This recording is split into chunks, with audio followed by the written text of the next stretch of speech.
तो once again सबको स्वागत करता हूँ। कैसे हैं स्टैंडर्ड 10th और पढ़ाई सब कैसे चल रही है। तो आज ये चैप्टर रहेगा एसिड बेस सॉल्ट का लास्ट लेक्चर रहेगा। और हमने पिछले लेक्चर में कवर कर लिया था रोल ऑफ पीएच और पीएच सॉल्यूशन के बारे में हमने देख लिया था। अभी ये पार्ट में हम देखेंगे salt and there types. Salt क्या होता है? The ionic compound that form in acid base reaction with water. मतलब जब कोई बेस एसिड के साथ रिएक्शन करता है तो आपको प्रोडक्ट में मिलता है वाटर और उसके साथ साथ एक आयोनिक कंपाउंड भी मिलता है। तो इसी आयोनिक कंपाउंड को हम बोलते हैं सॉल्ट। ठीक है। और जो सॉल्ट होते हैं उन्हें क्लासिफाई किया गया है दो डिपार्टमेंट में। सो पहले on the basis of radicals, radical के आधार पर भी सॉल्ट को क्लासिफाई किया गया है। और दूसरा है on the basis of strength of acid and base. क्योंकि एक सॉल्ट बनने के लिए हमको एसिड चाहिए और बेस भी चाहिए। तो एसिड और बेस के आधार पे भी सॉल्ट को क्लासिफाई किया गया। और दूसरी बात रेडिकल्स के ऊपर, रेडिकल को आधारित करके भी सॉल्ट को क्लासिफाई किया गया। तो सबसे पहले चलिए शुरू करते हैं। रेडिकल्स क्या होता है इसको समझेंगे। रेडिकल होता है the part left after removal of hydrogen और hydroxide ion from their corresponding acid and base. जब कोई एसिड हो, एसिड से अगर हाइड्रोजन हम निकाल दें तो क्या बचेगा? अब जैसे कि यहाँ पे हाइड्रोक्लोरिक एसिड था, हाइड्रोजन को अगर मैं निकाल दूंगा तो क्या बचेगा? थोड़ा ध्यान से देखिएगा। ठीक है। अगर मैं यहाँ पे हाइड्रोजन को निकाल दूं तो सिर्फ क्लोरीन बचेगा। और बेस की मैं बात करूं तो मैं हाइड्रोक्साइड को निकाल दूं तो क्या बचेगा? पोटेशियम बचेगा, है कि नहीं? तो एसिड से आप हाइड्रोजन को निकाल दें तो यहाँ पे क्लोरीन बचेगा, यहाँ पे नाइट्रेट बचेगा, यहाँ पे फॉस्फेट बचेगा, यहाँ पे सल्फेट बचेगा। और आप बेस से हाइड्रोक्साइड को अगर निकाल दें तो यहाँ पे पोटेशियम बचेगा, यहाँ पे सोडियम, यहाँ पे कैल्शियम और यहाँ पे मैग्नीशियम। सो ये जो बेस का जो पार्ट बचेगा, पोटेशियम, सोडियम, कैल्शियम, मैग्नीशियम, इसे बोलते हैं बेसिक रेडिकल। और एसिड का ये जो क्लोराइड, नाइट्रेट, फॉस्फेट, सल्फेट ये बचेगा, इसे हम बोलेंगे एसिड रेडिकल। ठीक है। तो एसिड रेडिकल और बेसिक रेडिकल के ऊपर इन दोनों के आधार पे भी जो सॉल्ट है उनकी नेमिंग की गई है। ठीक है। अगर आपके सॉल्ट में क्लोरीन पाया जाता है तो उसे बोला जाएगा क्लोराइड सॉल्ट, या फिर नाइट्रेट सॉल्ट, या फिर फॉस्फेट सॉल्ट, या फिर sulphate salt. So on the basis of basic radical ये पोटेशियम सॉल्ट होगा, सोडियम सॉल्ट कहलाया जाएगा, कैल्शियम सॉल्ट होगा, या फिर मैग्नीशियम सॉल्ट होगा। तो चलिए डिटेल में देखते हैं कौन सा सॉल्ट क्या होता है। तो सबसे पहले डिस्कस करेंगे क्लोराइड सॉल्ट। ये क्लोराइड सॉल्ट क्या है? जब हाइड्रोक्लोरिक एसिड कोई भी बेस के साथ रिएक्शन करेगा और जो सॉल्ट हमको मिलेगा उसी सॉल्ट को हम बोलेंगे क्लोराइड सॉल्ट। तो यहाँ पे हाइड्रोक्लोरिक एसिड ने सोडियम हाइड्रोक्साइड के साथ रिएक्शन किया और हमको सोडियम क्लोराइड मिला। यहाँ पे भी हाइड्रोक्लोरिक एसिड ने पोटेशियम हाइड्रोक्साइड के साथ रिएक्शन किया और पोटेशियम क्लोराइड मिला। तो इसी को ही हम बोलेंगे क्लोराइड सॉल्ट, क्योंकि यहाँ पे भी क्लोरीन है और यहाँ पे भी क्लोरीन पाया जाता है। ठीक है। उसके बाद आता है नाइट्रेट सॉल्ट। तो यहाँ पे नाइट्रिक एसिड कोई भी बेस के साथ अगर रिएक्शन करता है, आपका नाइट्रिक एसिड हो वो कोई भी बेस के साथ अगर रिएक्शन करेगा और हमको जो मिलेगा सॉल्ट, उसी सॉल्ट को हम बोलेंगे नाइट्रेट सॉल्ट। जैसे कि यहाँ पे नाइट्रिक एसिड पोटेशियम हाइड्रोक्साइड के साथ रिएक्शन किया और हमको पोटेशियम नाइट्रेट मिला। नाइट्रिक एसिड सोडियम हाइड्रोक्साइड के साथ रिएक्शन किया और हमको सोडियम नाइट्रेट मिला, तो इसे हम बोलेंगे nitrate salt. Then come to sulphate salt. ये सल्फेट सॉल्ट क्या है? सल्फ्यूरिक एसिड कोई भी बेस के साथ अगर रिएक्शन करे तो जो सॉल्ट मिलेगा उसे हम बोलेंगे sulphate salt. Sulphuric acid potassium hydroxide और हमको मिला पोटेशियम सल्फेट और water. Sulphuric acid sodium hydroxide, हमको मिला सोडियम सल्फेट और वाटर। तो ये दोनों को हम बोलेंगे सल्फेट सॉल्ट। फिर आती है बारी फॉस्फेट सॉल्ट की। ठीक उसी तरह से फॉस्फोरिक एसिड कोई भी बेस के साथ अगर रिएक्शन करे तो हमको जो सॉल्ट मिलेगा उसी सॉल्ट को हम बोलेंगे फॉस्फेट सॉल्ट। तो यहाँ पे रिएक्शन मैंने किया हुआ है, तो ये देखिए फॉस्फोरिक एसिड और सोडियम हाइड्रोक्साइड, तो मुझे मिला सोडियम फॉस्फेट, और फॉस्फोरिक एसिड पोटेशियम हाइड्रोक्साइड के साथ रिएक्शन किया तो मुझे मिला पोटेशियम फॉस्फेट और वाटर। तो ये दोनों को हम बोलेंगे फॉस्फेट सॉल्ट। ठीक है, उसके बाद बारी आती है on the basis of basic radical. So basic radical के आधार पे हम क्लासिफाई करते हैं। तो सबसे पहले आता है सोडियम सॉल्ट। तो ध्यान में ये बात रहनी चाहिए कि जो सोडियम पाया जाता है सिर्फ और सिर्फ आपके बेस सोडियम हाइड्रोक्साइड में ही सोडियम पाया जाता है। तो ये बात आपको ध्यान रखनी है कि जो सोडियम पाया जाता है वो सिर्फ और सिर्फ सोडियम हाइड्रोक्साइड में ही प्रेजेंट होता है, और ऐसा कोई बेस नहीं है जिसमें सोडियम हाइड्रोक्साइड प्रेजेंट हो।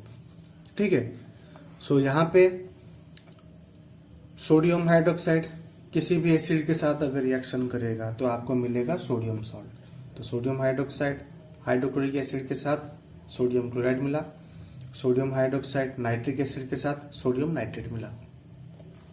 पोटेशियम सॉल्ट, ठीक उसी तरह से पोटेशियम हाइड्रोक्साइड कोई भी एसिड के साथ अगर रिएक्शन करेगा तो हमको मिलेगा पोटेशियम सॉल्ट। सो पोटेशियम हाइड्रोक्साइड हाइड्रोक्लोरिक एसिड के साथ पोटेशियम क्लोराइड दिया, पोटेशियम हाइड्रोक्साइड नाइट्रिक एसिड के साथ पोटेशियम नाइट्रेट हमको दिया।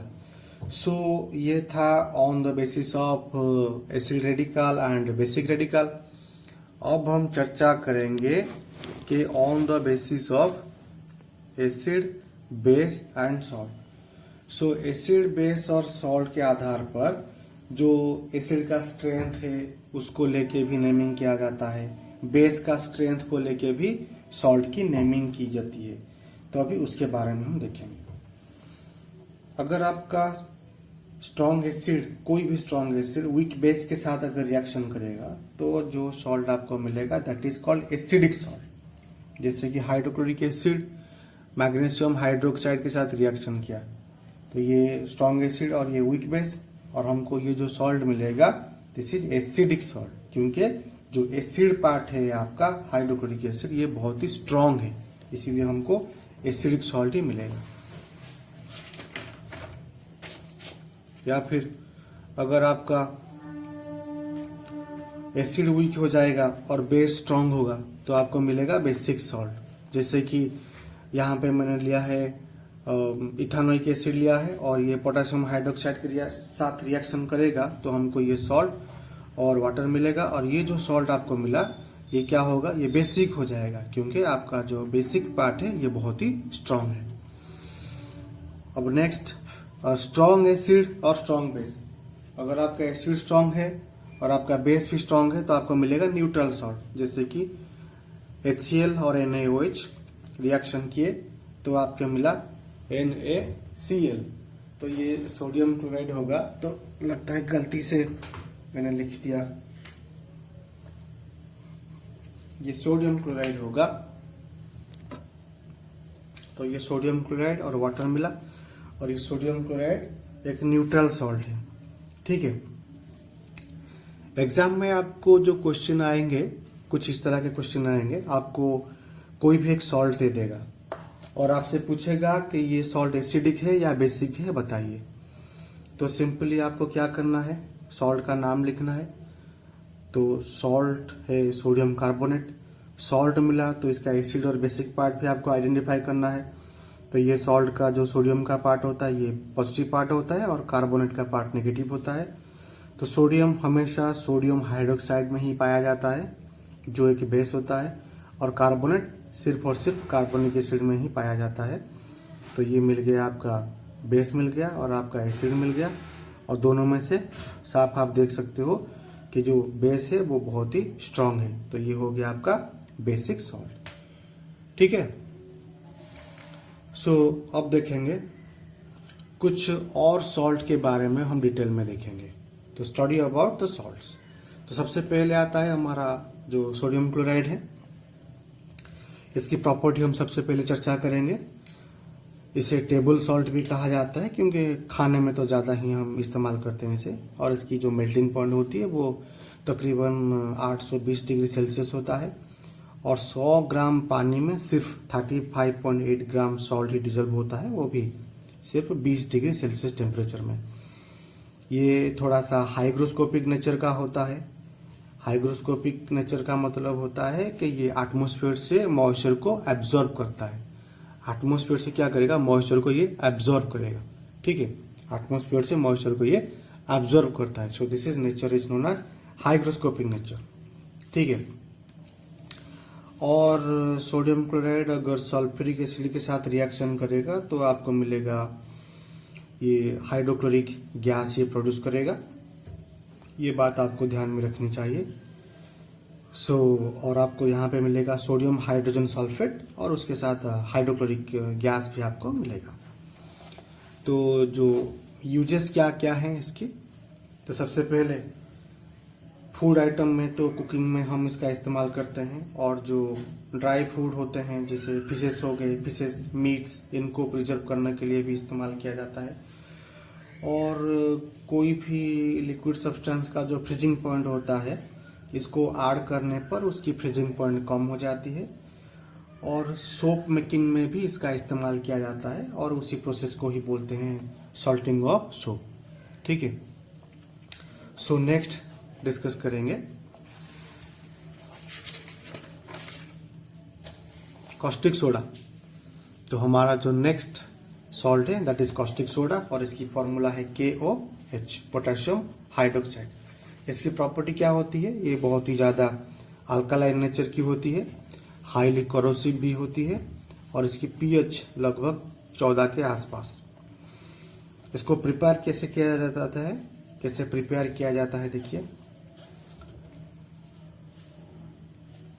सोडियम क्लोराइड और पानी का जो सॉल्यूशन है उसे कहा जाता है ब्राइन। जब ब्राइन के थ्रू इलेक्ट्रिक करंट पास होगा तो आपको मिलेगा सोडियम हाइड्रोक्साइड, उसके साथ क्लोरीन गैस और हाइड्रोजन गैस। इसी प्रोसेस को क्लोरो अल्काली प्रोसेस भी कहा जाता है, क्योंकि क्लोरो का मतलब होता है क्लोरीन गैस और अल्काली का मतलब होता है सोडियम हाइड्रोक्साइड। ये जो बेस है ये पानी में सॉल्युबल है, इसीलिए इसे अल्काली कहा जाता है, और इस प्रोसेस को क्लोरो अल्काली प्रोसेस भी कहते हैं। और इस प्रोसेस में हमको सोडियम हाइड्रोक्साइड, क्लोरीन गैस और हाइड्रोजन गैस भी मिलती है। तो चलिए एक एक करके सबकी यूजेस भी देख लेते हैं। तो सबसे पहले हाइड्रोजन गैस की यूजेस। अमोनिया प्रिपेयर के लिए भी हाइड्रोजन का इस्तेमाल किया जाता है, और उसके साथ साथ फर्टिलाइजर को बनाने में भी किया जाता है। और हाइड्रोजनेशन का मतलब होता है कि जो ऑयल से हम घी बनाते हैं उसी प्रोसेस को ही बोलते हैं हाइड्रोजनेशन। तो वहाँ पे इसका इस्तेमाल किया जाता है। मेटलर्जी में भी मेटल ऑक्साइड से मेटल को हम निकालते हैं, दैट इज कॉल्ड मेटलर्जी, वहाँ पे भी किया जाता है। और रॉकेट फ्यूल में भी हाइड्रोजन यूज होता है। उसके बाद आता है क्लोरीन, पानी को साफ करने के लिए इस्तेमाल किया जाता है, और ब्लीचिंग पाउडर बनाते हैं हम इससे। क्लोरोफॉर्म भी बनता है इससे, और क्लोरोफ्लोरोकार्बन गैस भी इससे बनता है। आपका जो पाइप होता है, जो पॉलीविनाइल क्लोराइड वाला पाइप, ये भी इससे बनता है, और पेस्टिसाइड भी हम इससे बनाते हैं। और उसके बाद आता है HCl, हाइड्रोक्लोरिक एसिड। एक्वारेजिया बनाते हैं हम इससे। एक्वारेजिया का मतलब हाइड्रोक्लोरिक एसिड को नाइट्रिक एसिड के साथ मिलाया जाता है, जिसमें हाइड्रोक्लोरिक एसिड 3 पार्ट हम लेंगे और नाइट्रिक एसिड 1 पार्ट हम लेंगे। ये आपको याद रहनी चाहिए। और जो स्टील होते हैं, स्टील को साफ करने के लिए इस्तेमाल किया जाता है, मेडिसिन बनाने के लिए, कॉस्मेटिक बनाने के लिए, लेदर इंडस्ट्री में भी हाइड्रोक्लोरिक एसिड का बहुत ही ज़्यादा इस्तेमाल किया जाता है, ठीक है। तो अब नेक्स्ट हम देखेंगे जो पोटेशियम हाइड्रोक्साइड के यूजेस क्या हैं।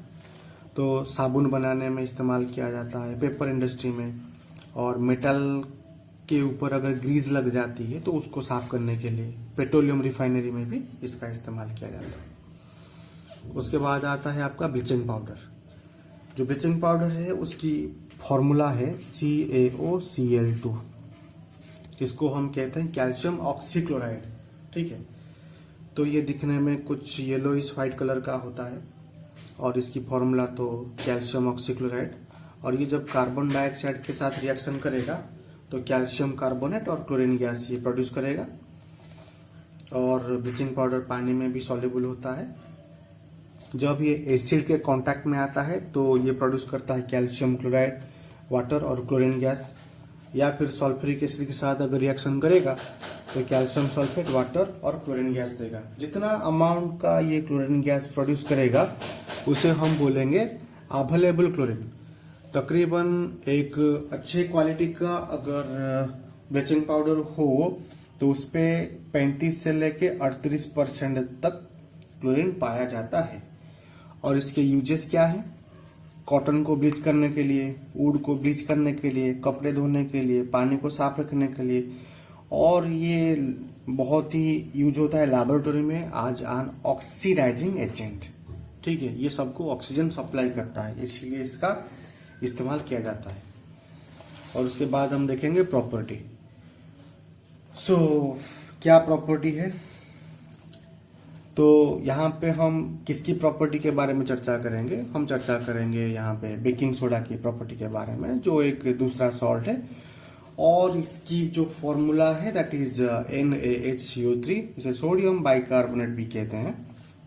तो इसकी क्या प्रॉपर्टी है? ये दिखने में कुछ वाइट कलर का होता है, जो स्टेबल होता है एयर में। और अगर सोडियम बाइकार्बोनेट पानी के साथ रिएक्शन करेगा तो ये प्रोड्यूस करेगा सोडियम हाइड्रोक्साइड और कार्बोनिक एसिड। इसी प्रोसेस को हम बोलते हैं सॉल्ट हाइड्रोलिसिस, जो एसिड बेस रिएक्शन का उल्टा होता है। ये बेस और ये एसिड ये दोनों मिलेंगे तो हमको ये सॉल्ट और वाटर मिलेगा। अगर आप ये सॉल्ट में सोडियम बाइकार्बोनेट में वाटर मिला दें तो आपको बेस और एसिड मिल जाएगा। This is called salt hydrolysis. अगर हम इसे हीट करेंगे, सोडियम बाइकार्बोनेट को अगर आप हीट करते हो तो आपको मिलेगा सोडियम कार्बोनेट, वाटर और कार्बन डाइऑक्साइड मिलेगा।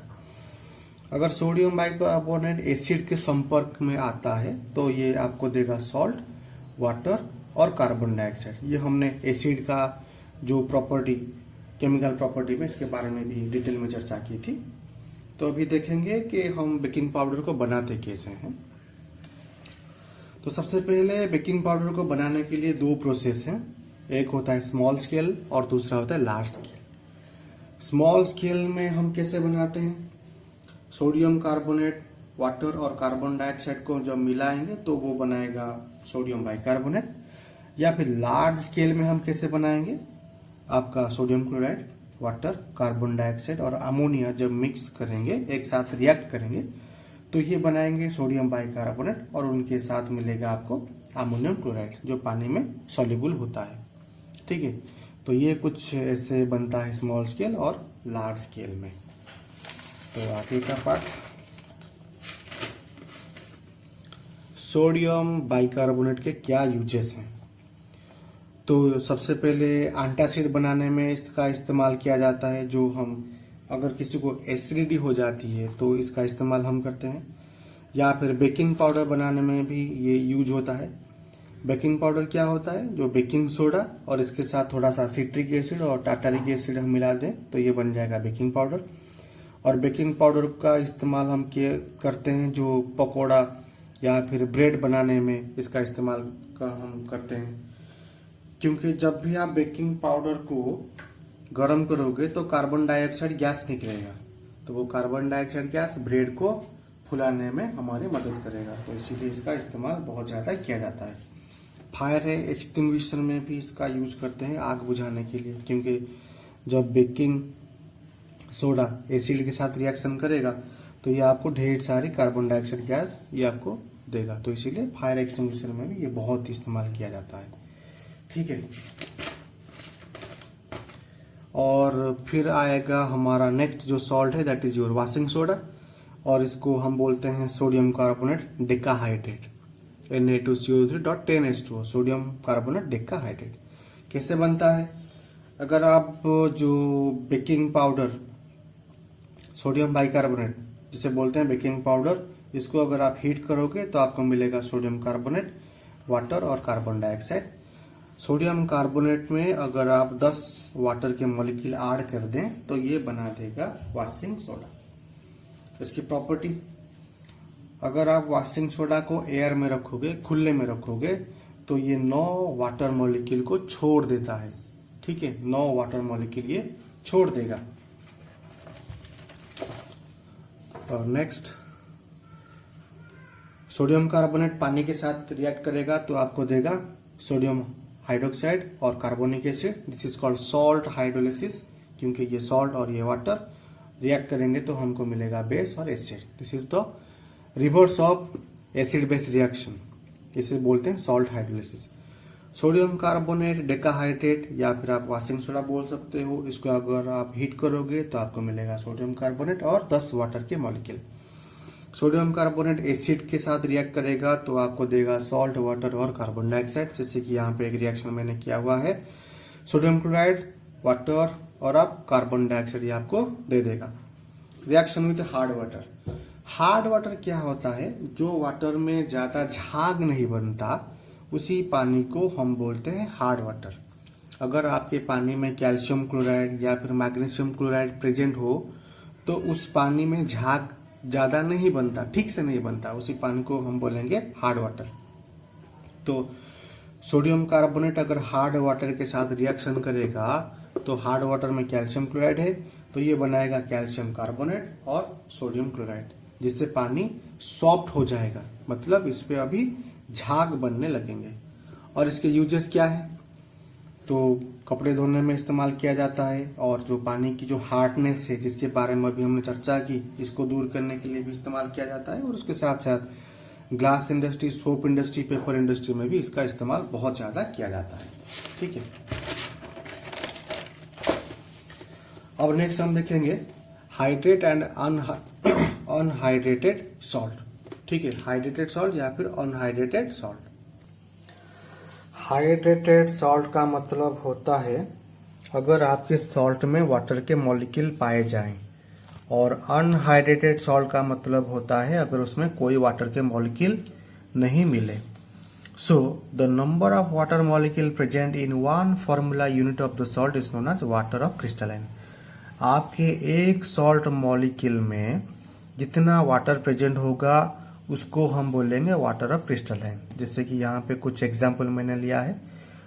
आपका जो हाइड्रेटेड सॉल्ट है, एक है copper sulphate, pentahydrate, iron sulphate, 7 water के मॉलिक्यूल प्रेजेंट है। सो ये हेप्टाहाइड्रेट हो गया, कैल्शियम सल्फेट, डाइहाइड्रेट। ठीक है, अगर कॉपर सल्फेट पेंटाहाइड्रेट जिसे बोलते हैं ब्लू विट्रियोल, इसको अगर आप हीट करोगे तो ये आपको देगा व्हाइट कलर का सॉल्ट, जिसे हम कहते हैं कॉपर। और जो 5 वाटर के मॉलिक्यूल हैं ये बाहर चले जाएंगे। तो पहले इसका कलर ब्लू था, गर्म करने के बाद ये वाटर मॉलिक्यूल इवेपोरेट कर गए और आपको मिल गया व्हाइट कलर। सल्फेट जिसका कलर है व्हाइट, जो यहाँ पे मिला था आपको, उसमें अगर 5 वाटर के मॉलिक्यूल आप जोड़ दें तो ये फिर से आपको मिल जाएगा कॉपर सल्फेट पेंटाहाइड्रेट, जिसे हम बोलते हैं ब्लू विट्रियोल। और अनहाइड्रेटेड सॉल्ट जिसमें कोई वाटर के मॉलिक्यूल नहीं होते, ये कुछ example sodium chloride, sodium carbonate, calcium sulphate. अब देखेंगे plaster of Paris. So plaster of Paris की जो फॉर्मूला है दैट इज CaSO4.12H2O, जिसे कहते हैं calcium sulphate hemihydrate. Half H2O इसीलिए क्योंकि 2 कैल्शियम सल्फेट के मॉलिक्यूल्स एक वाटर मॉलिक्यूल के साथ जुड़े हुए होते हैं, इसीलिए। तो ये बनता कैसे है? ये जिप्सम है, कैल्शियम सल्फेट डाइहाइड्रेट।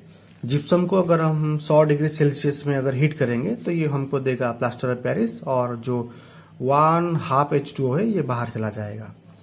अगर जिप्सम को आप 100 से ज्यादा टेम्परेचर में हीट कर देते हैं तो ये आपको देगा कैल्शियम सल्फेट, और 2 वाटर मॉलिक्यूल बाहर चले जाएंगे। और ये जो कैल्शियम सल्फेट मिला इसको हम बोलेंगे बॉन्ड प्लास्टर। ये हमारे कोई भी काम में नहीं आएगी। ठीक है, तो प्रॉपर्टी, तो क्या प्रॉपर्टी होती है प्लास्टर ऑफ पेरिस की? तो सबसे पहले ये एक व्हाइट कलर की पाउडर होती है। प्लास्टर ऑफ पेरिस को अगर आप 1/2 वाटर के साथ रिएक्ट करवाते हो तो आपको मिलेगा जिप्सम मिलेगा, that is calcium sulphate dihydrate. और इसके यूजेस क्या हैं? कंस्ट्रक्शन में, अगर हड्डियां टूट जाती है उनको जोड़ने में, डेंटिस्ट भी इसका इस्तेमाल करते हैं, और खिलौना या फिर स्टैचू वगैरह बनाने में, सीलिंग में किया जाता है इसका इस्तेमाल, चौक बनाने में। और फायर प्रूफिंग मटेरियल बनाने के लिए इसका इस्तेमाल किया जाता है। तो आशा करता हूँ आपको ये चैप्टर अच्छी तरह से समझ में आया होगा। तो मेरी तरफ से आपको ढेर सारी शुभकामनाएं।